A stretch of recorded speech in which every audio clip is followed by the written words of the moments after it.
ఏం లేదు. మా డాడీని కలవడానికి వెళ్ళాము. ఆయన డోర్స్ అవన్నీ లాక్ చేసుకొని లోపల ఉన్నారు. ఆ లేడీ కూడా అక్కడే ఉంది.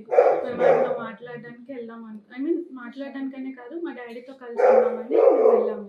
బట్ మేము మెసేజెస్ చేసినా, ఫోన్ కాల్స్ చేసినా ఆయన లిఫ్ట్ చేయలేదు, దేనికి రెస్పాండ్ అవ్వలేదు. సో ఏంటి అంటే వాళ్ళు ఎప్పుడో ఒకప్పటికైనా డోర్ తీస్తారు కదా అని మేము బయట వెయిట్ చేస్తాం. అయితే నైట్ ఎంత టైం వరకు ఉన్నారు? అసలు ఏం జరిగింది? నైట్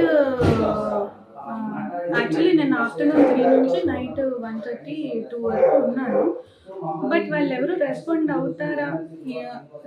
అవుతారేమో అని మేము వెయిట్ చేసాం. అట్లీస్ట్ మా డాడీ అయినా నా పిల్లలు బయట ఉన్నారు కదా, లోపల పిలుస్తారనేమో అయినా వెయిట్ చేసాం. బట్ ఏం రెస్పాన్స్ లేదు.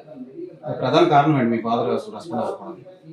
ఆ లేడీ ఆమెతో ఉండడమే రెస్పాండ్ అవుతుంది. జనం నుంచి మీ ఫాదర్ దూరంగా చాలా మంత్స్ అవుతుంది.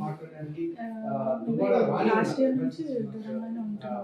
ఈ మధ్యకాలంలో మీరు కలవడానికి వెళ్ళాం. లాస్ట్ ఇయర్ వినాయక చవితి అప్పుడు మాట్లాడడానికి వెళ్ళాం. అప్పుడు మా డాడీ వాళ్ళ బ్రదర్ అండ్ వాళ్ళ మదర్ ఏం చేశారంటే మమ్మల్ని లోపలికి రానివ్వకుండా మేమేదో వాళ్ళకి అటాక్ ఇస్తున్నాం అన్నట్టు క్రియేట్ చేసి మా డాడీతో కలవనివ్వకుండా చేసేది. సో ఆ తర్వాత మళ్ళీ మేము ఫోన్లో మెసేజెస్లో కాంటాక్ట్లో ఉన్నాం కానీ ఆయన ఏం రెస్పాండ్ అవ్వలేదు. సో నేను వెళ్ళాం కలవడానికి.